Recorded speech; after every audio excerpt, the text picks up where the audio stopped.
সোমবারের সন্ধ্যায় ফের ভয়াবহ বিস্ফোরণে কাঁপল রাজধানী দিল্লি। লালকেল্লায় মেট্রো স্টেশনের সামনে ঘটল এই ভয়াবহ বিস্ফোরণ। সূত্র মারফত জানা যাচ্ছে জঙ্গি হানাই ঘটেছে রাজধানী দিল্লিতে, এমনটাই অনুমান দিল্লি পুলিশের। ভর সন্ধ্যায় এক চলন্ত গাড়িতে ঘটে এই ভয়াবহ বিস্ফোরণ।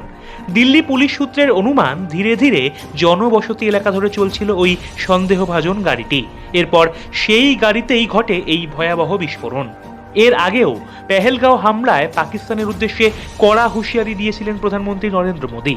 ভারতীয় সেনা জওয়ানদের পক্ষ থেকে করা হয়েছিল অপারেশন সিঁদুর। এবার সেই স্মৃতি উস্কে ফের ভয়াবহ বিস্ফোরণ ঘটল রাজধানী দিল্লিতে। লালকেল্লার কাছে এই ভয়াবহ বিস্ফোরণে ইতিমধ্যেই 11 জনের মৃত্যুর ঘটনা ঘটেছে বলে জানাচ্ছেন দিল্লি পুলিশ।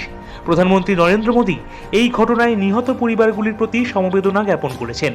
যদিও এই নাশকতার ঘটনার পর হাই অ্যালার্ট জারি করা হয়েছে সমগ্র রাজধানীতে।